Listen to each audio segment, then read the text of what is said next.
Marcy Harper, welcome back. Thanks for having me. Let's talk about this book, Naked Vegas. What's it about? It's about a photographer's journey from getting his first camera to starting a business, and then through the years there, I partnered with Kelly Garni to tell his story. He wanted somebody who would do it an artistic service. He wanted it to be very visual with all the photos he had through the years since he is a photographer. So, what was your role exactly with working with Kelly? My role was putting everything together. He would give me all the photos and all the text, and then I had to put it all together. He gave it to me in the order he wanted it to go and save photos for what chapter, but everything else was up to me. He said I had complete creative license, which was really exciting, and that's what made me want to take on the project. Did you write any of the text in there, any of the stories, or did he already have the stories written and you just formatted it? He already had the stories written. I formatted it, and then I chose which quotes to call out in the book. I found a creative way to do that on like little ripped scraps of paper, using like a handwritten font to make it look more personal. I scattered that throughout the layout, and so it'd be a common thread throughout, but always look different and give it more of a creative, I guess, personal touch.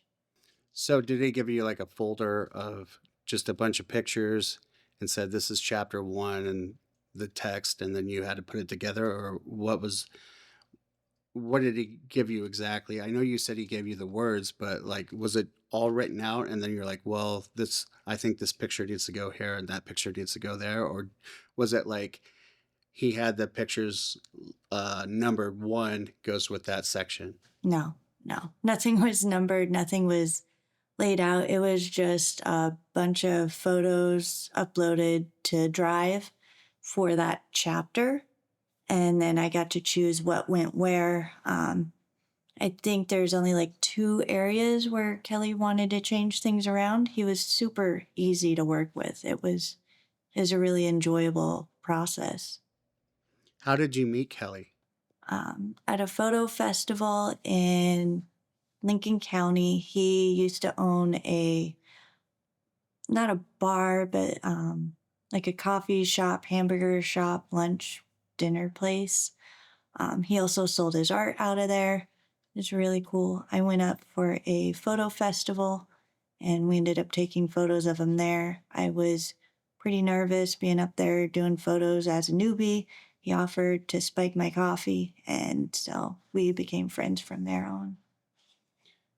Had you heard of Kelly beforehand, or you just met him there? Just rumors of, oh, Kelly's up here, Kelly Garni's up here. That's great. He's just another person. But his humor worked with mine, so we've been friends, shoot, I don't know, 6, 7 years now. For those that don't know, who is Kelly Garni and what's his reputation? He's a founding member of Quiet Riot. He was best friends with Randy Rhoads, the guitar guy that everybody says is one of the best in the world. I was not part of that world at all, so I just liked him as a person. Was it hard to collaborate, or what was the process? You said that he sent you a drive and said go with what you want to do, but there had to be a little bit more of a process, or was it just here's the material and go? We worked chapter by chapter. That way he would give me everything for, like, say, the foreword. That's what we started with. And then I would create the foreword, be like, here is my preliminary layout. What do you think? Just to run it by him. And while he would look that over, he'd also be writing the next chapter or proofreading it. So that way I always had a chapter ahead to work on and we didn't waste any time. Um, does that answer your question? Pretty much. So was the book written Or it sounds like he was writing it as he would see what you were doing with the pictures and what he had already written. Did he write more, or was it like Yeah, he did rewrite a few chapters, and in some spots he said he thought it didn't tell the story enough, so we had to add some pages to it, obviously, which changed the whole layout. But he would get it mostly complete, so it wouldn't change the layout too much if he changed the wording. Because the way I did the layout, there's a lot of what I are called text wraps around photos. So it's not a boring, typical just text layout. It gives some interest to it, but doing that you can run into some reformatting issues if the text is changed drastically. so when you were putting the layout together, where did you draw inspiration from? Because you come from a design background. Did you use stuff that you had already maybe had as a template, or did you look to maybe say like a different type of magazine or book in this genre? No, I didn't look at any books because I didn't want them to look similar at all. I took a lot of what I was doing, kind of thinking about it as Kelly, when we had first initially talked and he laid out all the photos for me to look through, kind of like laying them out on a table. So I did a lot of layering of photos and, changing angles of them. So it's not just like two boring straight on images. And I pulled inspiration from all sorts of things that I've seen and never had a chance to use. I put some watercolor overlays in this book to add some color to some of the more not boring photos, but like if it had a plain white cream background, it adds some color to it, some interest. I used paint splashes in there to give it some interest. I used a lot of like paint watercolors kind of throughout the book, just to give it some interest. I turned some of the text sideways to change it up for the chapters, and then I would add a texture inside that related to that chapter. Just trying to change it up but keep it similar. Um, I kept all the fonts the same throughout the book so it doesn't get too crazy because there's a lot of different colors and photos going on and layouts. So I kept the text all the same throughout the book, used 4 different fonts. There's some really cool other call outs in there, kind of like Kelly had made notes on the pages by hand. I thought that'd be a cool little thing to do. So I tested that out. What was the color scheme? Did you look at the pictures and say, okay, this is what this chapter is going to be? It's going to be. Yeah. I would go by the majority of the photos that he had given me for that chapter. And then I would kind of group them by page too. I didn't want to have like 2 really muted pages or layouts, I should say, in a row. So I'd try to change it up a little bit, inject a little bit of color in there to liven it up because a lot of them are older photos and a lot of them were like sepia or black and white. So that can get a little dull color wise. Um, there's one that I love that I put a like paintbrushed frame around a black and white photo. It added a ton of color to it. So did you think of each chapter as a different book then, or was it a cohesive unit? It has to be a cohesive unit, but they can look slightly different. Um, but with the text that loops everything back together, ties everything in, so it all goes together. The colors are very similar. I wasn't doing like neons after earth tones or anything like that. Tried to blend them into each other so it wasn't a too much of a stark change from one page to the next. What was the most shocking thing when you were putting this together? There's a lot of nudity in there. Did that bother you, or what was your take on that? That didn't bother me because the photos he has are artistic nudes. They're not anything like blatant or pornographic. A lot of them kind of like hide themselves in clever ways too. Um, he did tell me when we initially had a talk about the book, it is nude. Does that bother you? Um, so it was, maybe I got desensitized to it, seeing them so much for uh, as long as it took to do the book. Speaking of, how long did it take you to put this together? It took about a year to put it all together and then get it published, which is a whole nother part of it. But we made really good time with the book.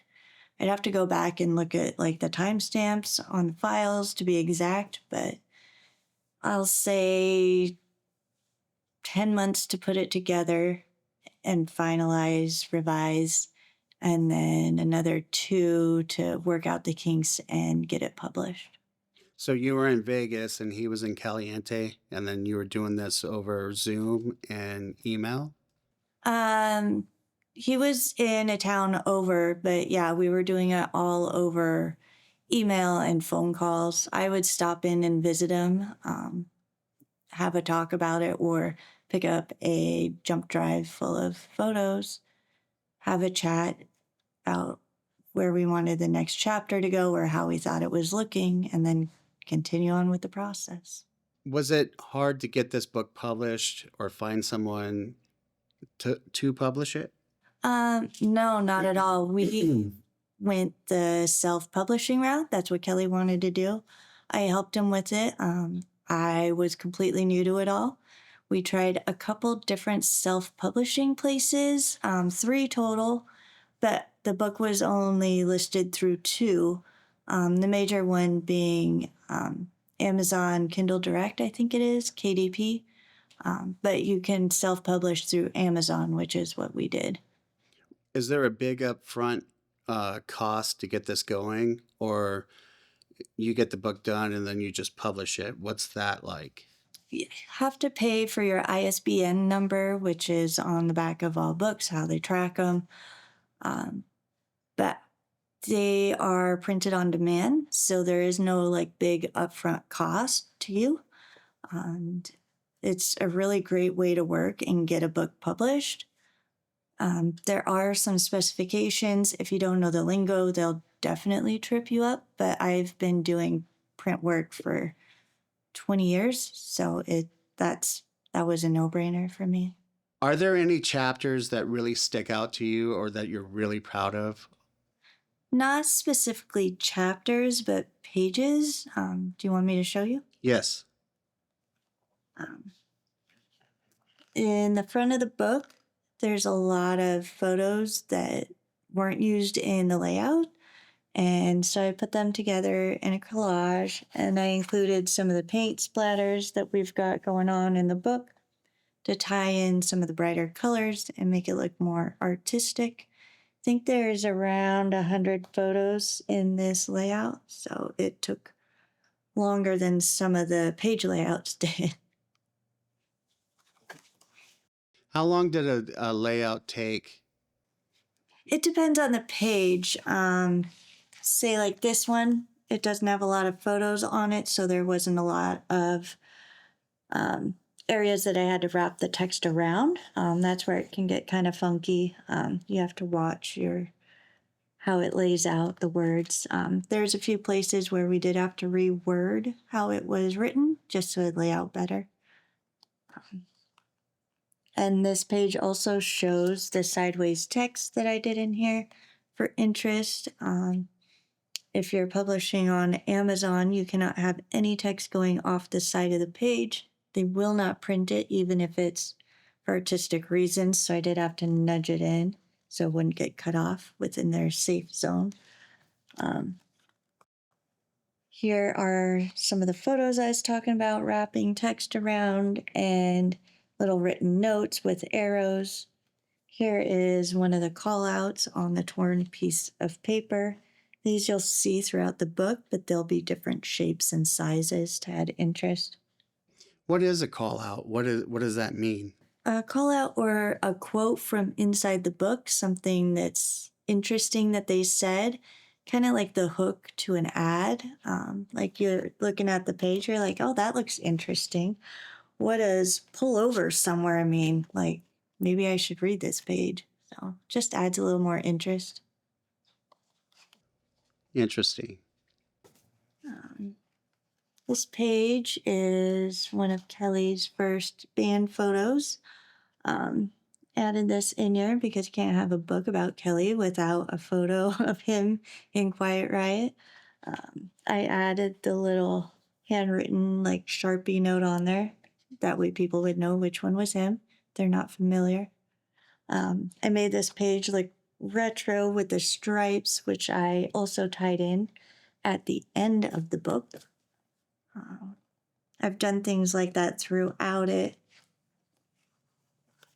So here's the last page of the book, which mentions Kelly's camera, and that ties in the same colors as Kelly in the band. I thought that would be a nice touch. This one also talks about his art. He makes a lot of metal art now. That's what you can find him doing.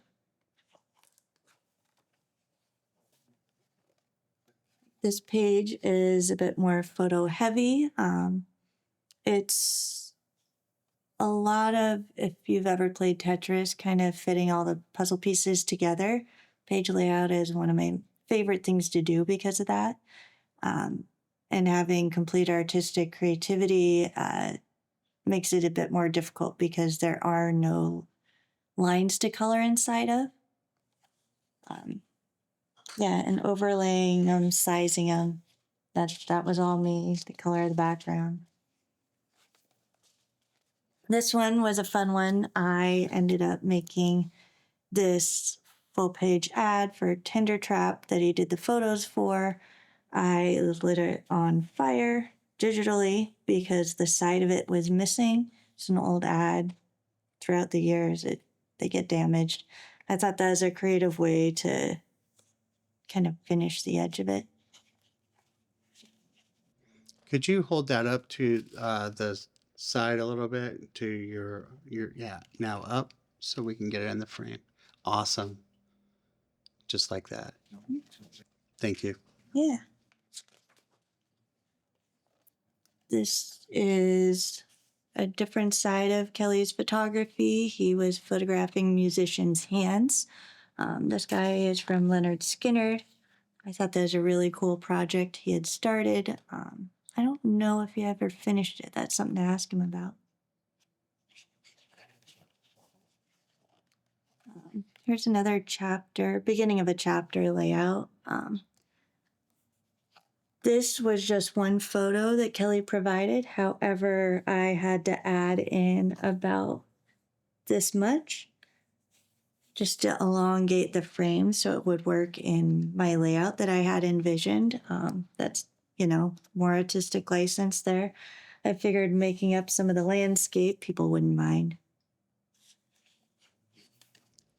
Was there a lot of situations like that where you had to maybe extend a photo or Yeah, quite a bit when it was going to go to a spread is what they call it over 2 pages because a lot of film photos were 8x10 back then, so they're not going to fill like 11x17 area.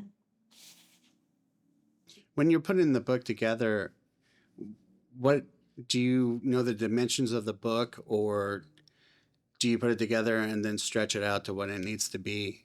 When we started, I priced out what different sizes would be and different suggestions for what sizes I thought his book should be to properly portray these images. Because if it's a smaller book, they're going to look smaller and it's going to be harder to see the photos. Because this book is about his photography, I suggested 8.5x11 page size. That way it's a good sized book, but it's not like too unwieldy for people to have on their coffee table or take somewhere or fit, on the bookshelf. Kelly did want it to be hardcover, so it would be a bit fancier of a book. So those were the parameters, and then from the sizes I gave him, he chose 8.5x11, and that's where we went from there. If he wanted to resize it from what it is now, that's going to be a lot of work because a lot of times things don't shrink down the way they should. You do have to be mindful of, let's see if I can find it,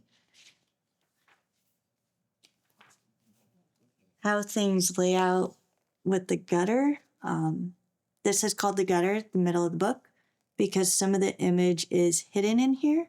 And the bigger your book is, more the image will get hidden in that gutter just because there's a lot of pages. So that's something to work around, especially when you've got a spread going on. So this is the gutter that I was talking about. You can see how some of the image gets cut off. Even added extra in the middle and it still gets a little cut off. So it's one of the fun things to work around when doing a very photo. I don't want to say graphic with this material because it's not graphic, but when you're doing a very graphic visual book, I should say. What program are you using to put this together? Photoshop or? I used a variety of programs, but the one that puts all the pages together is Adobe InDesign. It's a page layout program. It gives me the most control over the text. I can set paragraph styles so everything lays out in the same way without me doing it manually. It also allows the text to flow from one page to the next. I connect these text boxes. So if I have to reword it, it'll just flow all the way on to the next page. It allows me to do these text straps too. This is a custom text strap I traced around her body shape. And then I added a little bit of padding because you don't want the text bumping up right up to her arm. And then some I had to do here too because my photos go in different angles. So sometimes you have to fix that. I used Photoshop to touch up the images. Kelly did provide all the images, but a lot of them he took photos of. So I had to make sure they were print ready and they were high enough contrast to reprint correctly because is a photo of a photo that's printed. So there's something, just some settings to help with how it would be reproduced. And some of them needed to be cropped out because he had scanned a couple of them in together. And some of the colors needed to be brought up a little so they would reproduce correctly. But I didn't alter his photos. And then for some of like this stuff here, I used InDesign to make the cut paper with the shadows on it. Or did I say InDesign? I meant Illustrator. So 3 programs. Adobe InDesign to lay out, Adobe Photoshop to edit the images, and then Illustrator to make the creative elements. When you, touching back on what you were saying about how you had to make it print ready, how do you know if what you did is enough or too much? Did you do like a trial, like a pre-print of the book to know, or was it just like, oh, here we go? Is like, oh, here we go. But I've had the majority of my career has been in print design. So I have a good idea of how things will print. However, every printer is different. I didn't know what kind of paper it was printing on because that's a factor too. But I can get it in the ballpark to be good. And that's what I did. And I was very, very thrilled with how the book was reproduced. So, because I was worried about it being an Amazon book, like, it's print on demand. Are they going to do this justice? And it worked out really well. So that was great that we didn't have to go to another publisher. When you set it up with Amazon, is there different tiers, or is it just like this is the quality that we give you? There are different tiers. You can choose different qualities of paper. However, we didn't want to set everything to the highest quality and then put the price of the book outside of a range where people would buy it because you need to keep that in mind too. You can choose a different cover. We did start with a soft cover just to see what it was, and it wasn't good. We didn't like that. So hardcover it was. That was just, a little reformatting for the cover. So that wasn't a big deal.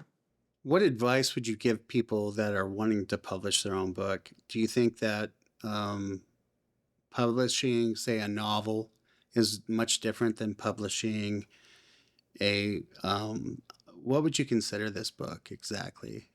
I would consider it like a coffee table book. It's very visual. It's full color. So that if you're going to do a full color book, don't do it by yourself if you don't know anything about printing, because you do have to have what is called bleed, where your images, there's about a 1/4 inch you don't see that gets cut off on all sides. You need to have the bleed right. You need to have your crop marks in there.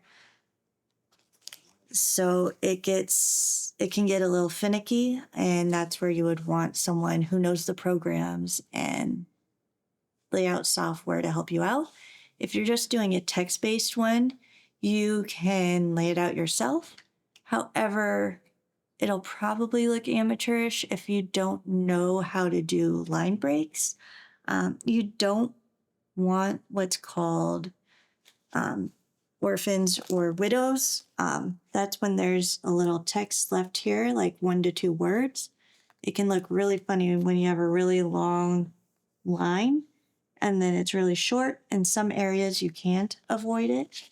But like four words, that works for me. The way this is laid out, if you can't change the wording, that's something that I had to deal with a lot in this book. It's 156 pages of layout. Wow. And how long did this take you to do? About 10 months total to lay out with revisions and changes. About 2 months to get everything set up for Amazon to publish it, because that was new to me. I had to export it a few different ways. Like I said, it didn't like the text on the side being cut off. That took me a little while to troubleshoot. So there's a pro tip for anyone designing. Was there legal aspects that you had to consider while doing this, or did Kelly take care of all that? The legal aspect, there's not a lot. The biggest one is the ISBN, this barcode. They give you that. They are very specific on where it has to go, what size it needs to be, which is why it is interfering with my text block here. But I wanted everything to be laid out in the middle. So this is the main thing you need to get right, your ISBN number, which they assign you, and that's what you pay for.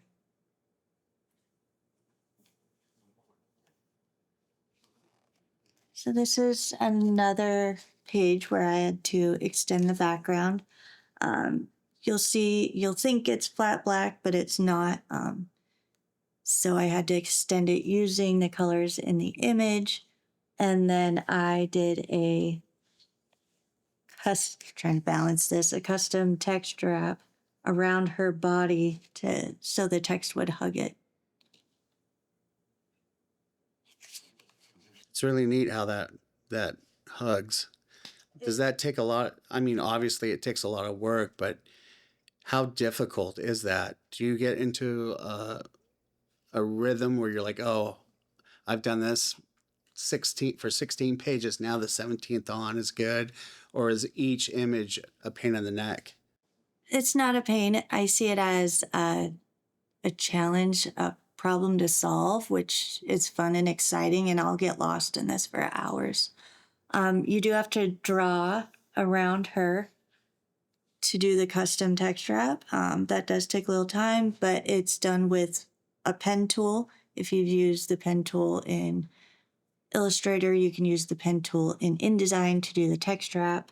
It's basically an object that looks like her, but I have it set to be invisible, so there's no color on it. However, the text will follow it. So stuff you don't see that's there. I like how it accentuates her body shape and doesn't take away from it or make it blocky. I wanted it to be more rounded, curved, and soft on this image. It looks like you spend a lot of time to make sure that the text doesn't overtake the image. The image, while I'm looking at this, the image is still the main focus, and then that's what catches your eye, and then you're like, well, what's this about? Was that what you were going for? Yeah, totally, because I wanted his photos to shine. That way, when you're looking through the book, you can still admire the photos, the text not like overlaying on her body. Because if I did that, when it would be hard to see or read, and then you couldn't see the shape of her body then. And then overlaying text on an image like that always gives it a more luxurious feel. It's something different you're not going to get in a lot of books. Most people would do without this text block and it'd just be black there, negative space, and move it over here. And I didn't want to do that. Yeah, it looks like there's definitely a lot of thought put into this. What was Kelly's reaction when he started seeing the drafts? He thought it was amazing. He knew I was good, but he didn't know what to expect really. He knew it wouldn't be bad. But he was really blown away at a lot of the layouts and the care that I gave his photos and the thoughtfulness to putting his story with his photos and making it look like an artist did it. Marcy, thanks for sharing your layout with us. How can people get this book? You can buy it through Amazon. I can't read you the link with all those X's and O's, but I think it's $40 right now. Hardcover, great book. It tells Kelly's story from beginning to where he is now. I don't want to say end. But yeah, pick it up on Amazon. Just to be clear, what would people search Amazon? Naked Vegas. Naked Vegas. Is there anything else like Kelly Garni? It probably comes up easier if you look up Kelly Garni, KELLYGARNI. And how can people get a hold of you? Harper Creatives on Instagram is where I'm at the most. I'm redoing all my branding to be Harper Creatives, so that's coming. Marcy, thanks a lot for sharing. I really appreciate it and hope to talk soon again. Thank you.